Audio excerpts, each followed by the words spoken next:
I hope this video finds you in good health. Welcome to Ethic IAS. As you know, Buddhism and Jainism are extremely important topics as they are the favorites of UPSC. And today we are going to discuss a very important issue or a topic with regards to Buddhism, that is the Buddhist councils. There are majorly 4 Buddhist councils which happened in ancient India, regarding which the details you must know. The first Buddhist council was held by King Ajatashatru, who belonged to Haryanka dynasty. Regarding these dynasties of Magadha, that is the Haryankas, the Shishunagas, the Nandas, and thereafter the Mauryas, we will make separate videos. But for now, you need to know Ajatashatru belonged to Haryanka dynasty. He was the son of Bimbisar. This council was held right after the death of Buddha. Ajatashatru was a big follower of Gautam Buddha, and therefore after the death of Buddha, he thought that he might conduct this council and to especially compile the thoughts and teachings of Gautam Buddha. So this was the main purpose of this first Buddhist council. It was held under the presiding monk who was Mahakassapa. It was held in the year 483 BC. This year is debatable. As we know, Gautam Buddha's lifespan is often considered to be from 563 BC to 483 BC, but there are debates regarding to his lifespan. So as this council was held right after his death, we can say that the year was 483 BC, but there is no particular year as such in which we can precisely say that this council was held exactly in this year. The venue was the capital of Magadha in that period, that was Rajgriha, and the important event that had occurred in this council was the compilation of Sutta Pitaka and Vinaya Pitaka. Sutta Pitaka was compiled by Ananda, who was a direct disciple of Gautam Buddha. So we get to know the immediate teachings or the teachings from the first source, that is the immediate disciple of Gautam Buddha. And the second Pitaka, that is the Vinaya Pitaka, was compiled by Upali.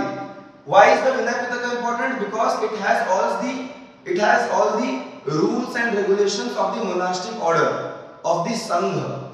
I mean, if you conduct yourself in such a way or you do not follow the rules, what are the punishments that you are going to get? All these things are mentioned in Vinaya Pitaka.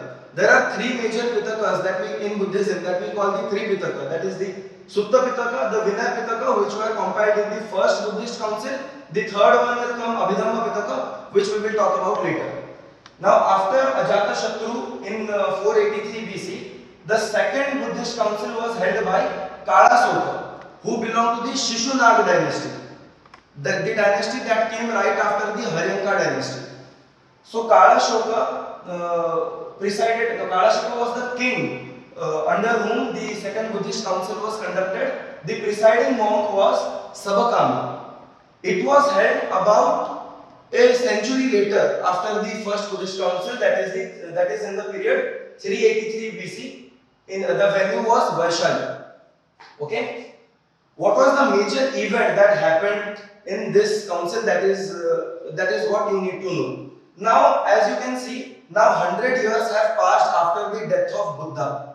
Now, immediate after the death of Buddha, the probability of everyone following all the teachings of Buddha is higher. As time proceeds, there will be some people who will not abide by all the rules and regulations, but still they want to call themselves as Buddhists, and there will be others who will strictly abide by all the teachings of Buddha.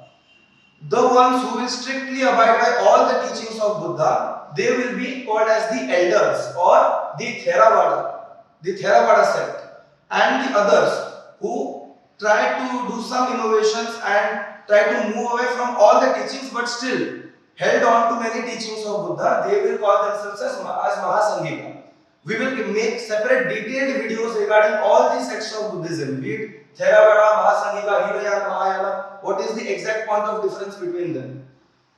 Now the third Buddhist council, after the second Buddhist council, everyone remembers King Kalashoka, presiding monk Sabakami, year 383 BC, venue Vaishali, and important event was the division of 2 sects, Theravada and Mahasanghika, right? The third Buddhist council will be held by Ashoka, under Ashoka of the Mauryan dynasty, as you know.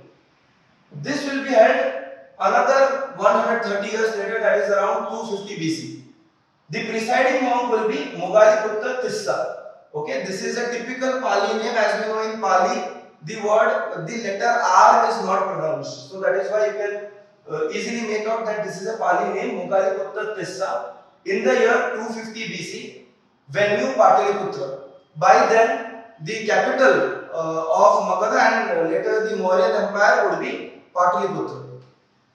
The important event in this third Buddhist council under Ashoka and the presiding monk Mogaliputra Tissa will be the compilation of Abhidhamma Pitak. As we know now, over 230 years have passed after the death of Buddha. But Ashoka anyways was a big follower of Buddhism.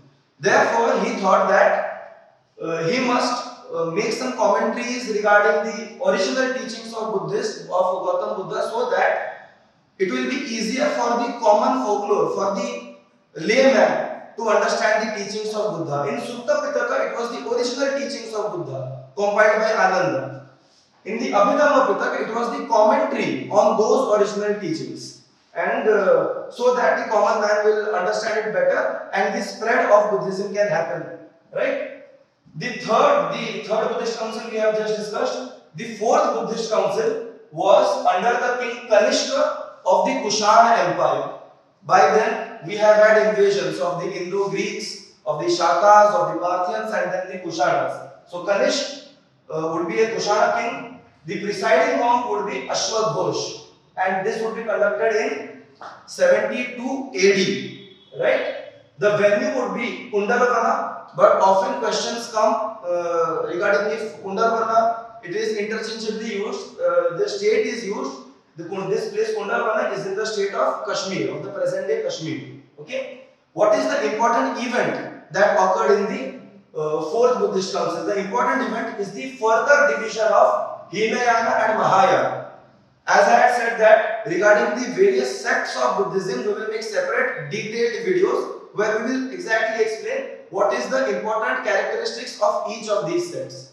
So these are the major Buddhist councils in the ancient period. In the modern period also 2 Buddhist councils have been conducted, but mostly for your syllabus, these are the 4 important ones. So that is all for today.